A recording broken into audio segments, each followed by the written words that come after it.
ગણેશાય નમઃ. મિત્રો, આપ સૌનું સ્વાગત છે આપણી યુટ્યુબ ચેનલ ભક્તિ કીર્તનમાં. અષાઢી બીજના દિવસે એક વસ્તુ ખાઈ લેજો, ઘરમાં સોનાનો સૂરજ ઉગશે. અષાઢી બીજના દિવસે માત્ર આ એક ખાસ વસ્તુ ખાવી ખૂબ જ શુભ માનવામાં આવે છે. જય શ્રી કૃષ્ણ, જય શ્રી રામ, હર હર મહાદેવ.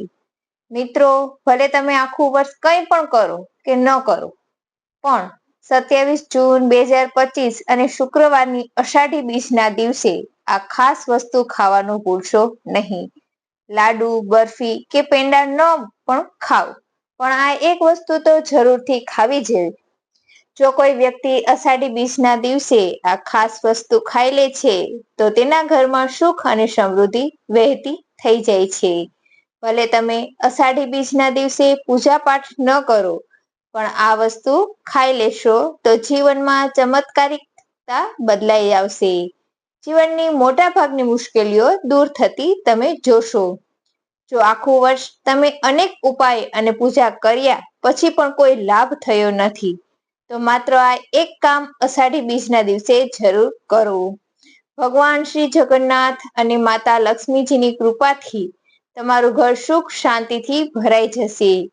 એટલી સુખ સમૃદ્ધિ મળશે કે ભવિષ્યની ઘણી પેઢીઓ પણ સુખીથી જીવશે. 150 વર્ષ પછી આવી વિશિષ્ટ અષાઢી બીજનો સંયોગ આવી રહ્યો છે. આવો અવસર બહુ જ દુર્લભ હોય છે. એટલા માટે આ દિવસે માત્ર એક વસ્તુ ખાવાથી ઘરમાં ખૂબ જ શુભ માનવામાં આવે છે. કેમ કે આ માત્ર કોઈ સામાન્ય દિવસ નથી. હિન્દુ ધર્મમાં અષાઢી બીજનો દિવસ ખૂબ પવિત્ર અને મહત્વનો માનવામાં આવે છે. જ્યારે એવો દુર્લભ યોગ બને ત્યારે તેનો લાભ લેવો જ જોઈએ. તેથી અષાઢી બીજના શુભ દિવસે તમારે આ ખાસ વસ્તુ ખાવાનું ભૂલશો નહીં. પરંતુ તેના માટે તમે એક વિનંતી કરું છું કે આ વિડીયોને સંપૂર્ણ જોવાથી જ આ ઉપાયનો લાભ તમને મળશે. તેથી આ વિડીયોને છેલ્લે સુધી જુઓ. મિત્રો, અમે તમને એક એવી વસ્તુ વિશે જણાવીશું જેને માત્ર અષાઢી બીજના દિવસે ખાવાથી માતા લક્ષ્મીની કૃપા તમારા પર એવી થશે કે તમારા ઘરમાં એટલી સુખ સમૃદ્ધિ આવશે કે તમને સંભાળી પણ નહીં શકો. ચાલો જણાવીએ કે એવી કઈ વસ્તુ છે જેને અષાઢી બીજ પહેલા ખાઈ લેવાની છે. એ સંપૂર્ણ માહિતી વિશે જાણીએ તે પહેલા કોમેન્ટ બોક્સમાં તમારા ઈષ્ટદેવનું નામ અને જય માતા લક્ષ્મી અને જય જગન્નાથ ભગવાન જરૂરથી લખજો. સાથે આ વિડીયોને લાઈક કરીને ચેનલને પણ જરૂરથી સબસ્ક્રાઇબ કરી દેજો. મિત્રો જુઓ, વાત એવી છે કે અમારું કામ તો માત્ર સલાહ આપવાનું છે. અમે તો ફક્ત સલાહ આપી શકીએ છીએ. હવે તમે એ માનો કે ન માનો એ તમારી મરજી છે. પણ ભક્તો, એક વાત જરૂર કહેશું. જો તમે આ વાત માની લેશો તો તમારો બેડો પાર થઈ જશે. આ વિડીયો અંત સુધી જોયા પછી તમને કોઈ પણ પ્રકારની મુશ્કેલીનો સામનો કરવો નહીં પડે. આગળ તમારી મરજી. તમે પોતે જ એટલા સમજદાર છો. સાથે એક ખાસ વાત, જો તમે ભૂલથી પણ એવી કોઈ વસ્તુ ખાઈ લેશો કે અષાઢી બીજના દિવસે નહીં ખાવાની હોય, તો એ ઘાતક સાબિત થઈ શકે છે. તમારા ઘરના લોકો માટે સંકટ ઊભું થઈ શકે છે. એટલા માટે આજે આપણે એ પણ જાણીશું કે કઈ વસ્તુ ખાવાની છે અને કઈ વસ્તુ ટાળવી જોઈએ. તો કૃપા કરીને અમે જે કહીએ છીએ તેને ધ્યાનથી સાંભળજો. જો મિત્રો, આજના ખાસ વિડીયોમાં અમે તમને જણાવીશું કે અષાઢી બીજના દિવસે શું ખાવું જોઈએ, જેથી ભગવાન શ્રી જગન્નાથની કૃપા તમારા જીવનમાં સતત વહેતી રહેશે. માતા લક્ષ્મીજી ક્યારેય પણ તમારું ઘર છોડીને નહીં જાય. અને ખાસ કરીને જો કોઈ માતા કે બહેનો અષાઢી બીજના દિવસે 3 ખાસ ભૂલો કરે છે, તો તેમના જીવનમાં દુર્ભાગ્ય પ્રવેશ કરી શકે છે. અને લક્ષ્મીજી એવું ઘર હંમેશા માટે ત્યજી દે છે. તેથી આવો પવિત્ર દિવસ હોય ત્યારે એ 3 ભૂલ ક્યારેય ન કરવી જોઈએ. તે શું છે તે પણ અમે આ વિડીયોમાં સ્પષ્ટ કહીશું. ઉપરાંત જો તમે અષાઢી બીજના દિવસે કેટલીક વિશિષ્ટ વસ્તુઓનું દાન કરશો, તો તમારું ઘર સુખ અને સમૃદ્ધિથી હંમેશા ભરપૂર રહેશે. માતા લક્ષ્મીજીનો આશીર્વાદ તમારા પરિવારમાં સતત રહે છે. તો મિત્રો, અષાઢી બીજના દિવસે જે પણ ઉપાય કરાય છે તે ક્યારેય નિષ્ફળ નથી જતા. તેનો લાભ ઘણો મોટો મળે છે. તો ચાલો સૌપ્રથમ વાત કરીએ અષાઢી બીજ વિશે. 27 જૂન શુક્રવારના રોજ અષાઢ સુદ બીજ છે. આ દિવસને હિન્દુ પંચાંગમાં શુભ દિવસ માનવામાં આવે છે. આ દિવસને વણજોયું મુહૂર્ત માનવામાં આવે છે. આ પાવન દિવસે કોઈ પણ શુભ કાર્ય શું કરવું અતિ શુભ માન્ય છે. આ દિવસે જગન્નાથની રથયાત્રા પણ યોજાય છે. વૈદિક કેલેન્ડર મુજબ દર વર્ષ આ યાત્રા અષાઢ મહિનાના શુક્લ પક્ષની બીજી તારીખથી શરૂ થાય છે અને 9 દિવસ સુધી રથયાત્રાનો આ ઉત્સવ ઉજવવામાં આવે છે. અષાઢી બીજના દિવસે રથયાત્રા કાઢવામાં આવે છે. જગન્નાથ રથયાત્રા દરમિયાન ભગવાન જગન્નાથ, બલભદ્ર અને દેવી સુભદ્રા રથ પર બેસીને નગર ભ્રમણ કરે છે. એવું માનવામાં આવે છે કે રથયાત્રા દરમિયાન ભગવાન જગન્નાથના દર્શન કરવાથી બધા દુઃખ દૂર થાય છે અને મૃત્યુ પછી મોક્ષ પ્રાપ્ત થાય છે. એક વખત બહેન સુભદ્રાએ પોતાના ભાઈ ભગવાન જગન્નાથને નગર જોવાની ઈચ્છા વ્યક્ત કરી હતી. ત્યારે અષાઢી બીજના દિવસે ભગવાન જગન્નાથે ભાઈ બલભદ્ર અને બહેન સુભદ્રાને રથ પર બેસાડીને આખા શહેરની પ્રદક્ષિણા કરી. આ પછી તેઓ મામાના ઘરે ગયા અને પછી તેમના નિવાસ સ્થાને પાછા ફર્યા.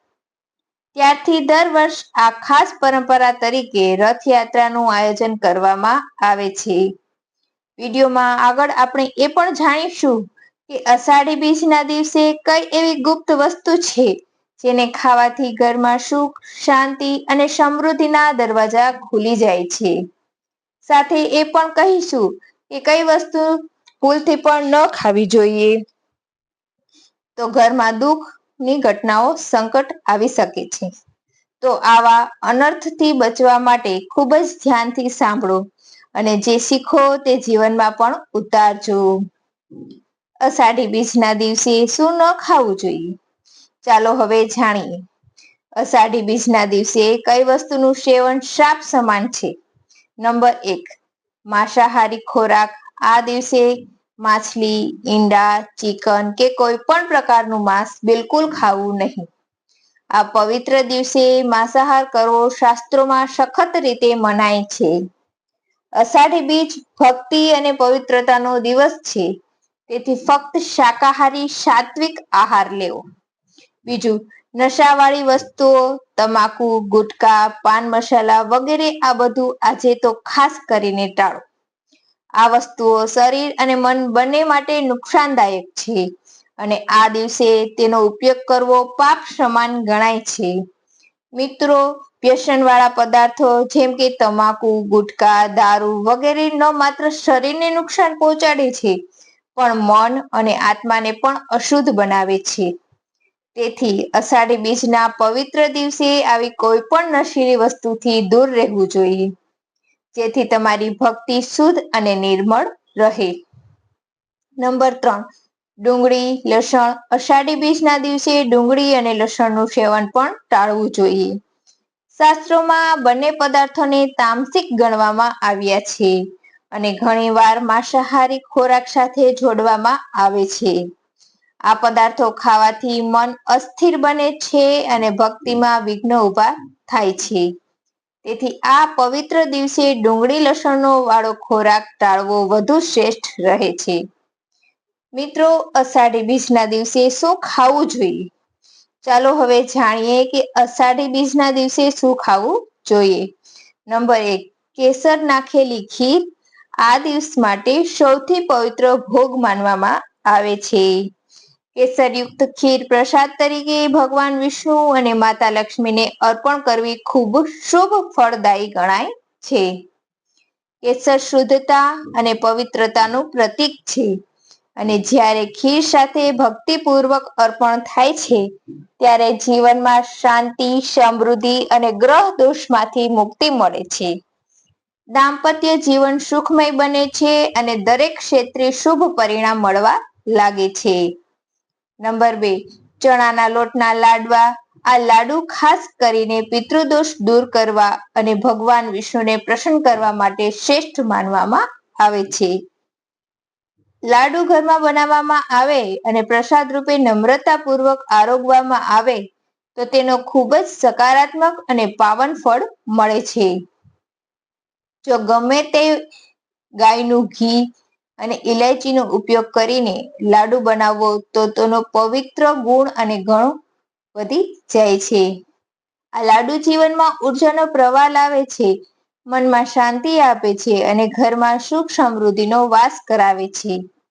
ઉપરાંત જો આ લાડુ જરૂરિયાતમંદોને અથવા બ્રાહ્મણોને દાન કરીએ તો તે પિતૃદોષ અને ગ્રહ દોષનું નાશક માનવામાં આવે છે. નંબર 3, પંચામૃત. હિન્દુ ધર્મમાં પંચામૃતને અત્યંત પવિત્ર માનવામાં આવે છે અને તે ભગવાન વિષ્ણુના ભોગ માટે આવશ્યક ગણાય છે.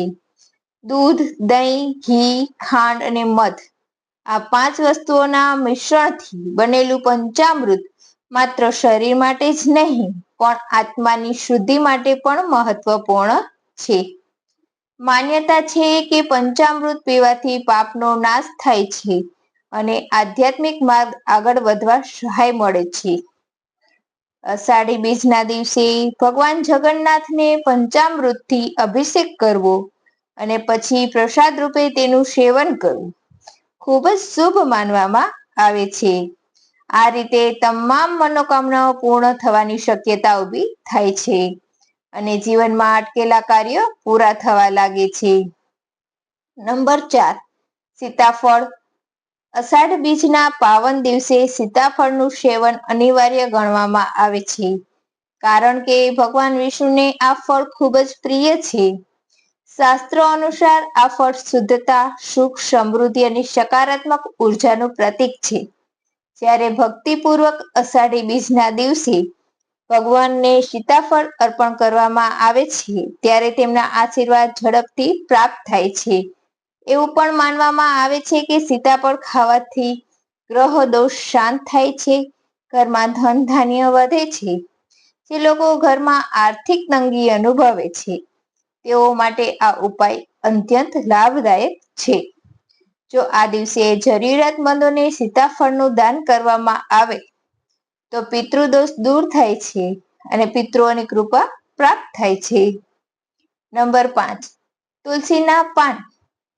હિન્દુ ધર્મમાં તુલસીને ખૂબ જ મહત્વ આપવામાં આવ્યું છે. ભગવાન વિષ્ણુની પૂજામાં તુલસીના પાનનું વિશેષ સ્થાન હોય છે. તુલસી દેવીને લક્ષ્મીજીનું રૂપ માનવામાં આવે છે અને એમ કહેવામાં આવે છે કે તેમના વિના વિષ્ણુની પૂજા અધૂરી હોય છે.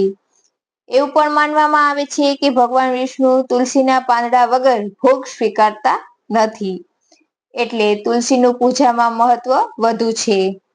એવું માનવામાં આવે છે કે ભક્ત શ્રદ્ધાથી વિષ્ણુને તુલસી અર્પણ કરે છે તેને પાપમાંથી મુક્તિ મળે છે અને તેને મોક્ષ મળે છે. તુલસીમાં ઔષધીય ગુણધર્મો પણ હોય છે જે શરીર અને મનને બંનેને શુદ્ધ કરે છે. વિષ્ણુ પુરાણ પ્રમાણે અષાઢી બીજના દિવસે જો તુલસીના પાનથી પૂજા કરવામાં આવે તો ભગવાન વિષ્ણુ પ્રસન્ન થાય છે અને ભક્તોને ધન, સુખ, શાંતિ અને સમૃદ્ધિના આશીર્વાદ આપે છે. નંબર 6, ગાયના ઘીથી બનેલા પકવાન. આ દિવસે ગાયના ઘીથી બનેલા પકવાન ખાવાનું અને ભગવાનને અર્પણ કરવાનું વિશેષ મહત્વ છે. હિન્દુ ધર્મમાં ગાયને માતાનું સ્થાન આપવામાં આવ્યું છે અને ગાયનું ઘી શુદ્ધતા અને પવિત્રતાનું પ્રતીક છે. વિષ્ણુજીને ગાયના ઘીથી બનાવેલા ભોજન અર્પિત કરવાથી પુણ્ય મળે છે અને ભગવાનની કૃપા પ્રાપ્ત થાય છે. માલપુઓ, હલવો, પૂરી, ખીચડી વગેરે પકવાન અર્પણ કરવાથી ઘરમાં સકારાત્મકતા ઉર્જા આવે છે અને નકારાત્મકતાનું નિવારણ થાય છે.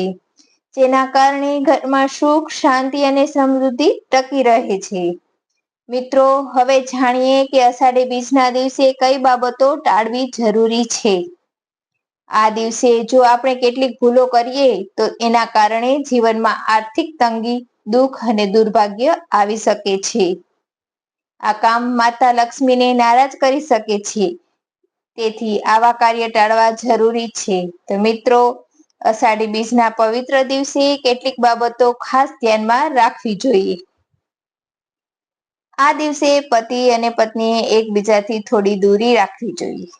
કારણ કે આ દિવસ તપ અને બ્રહ્મચર્યનું પ્રતીક માનવામાં આવે છે.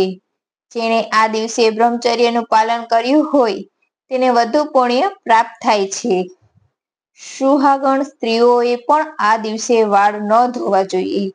માન્યતા પ્રમાણે અષાઢી બીજના દિવસે વાળ ધોવું શુભ માનવામાં આવતું નથી.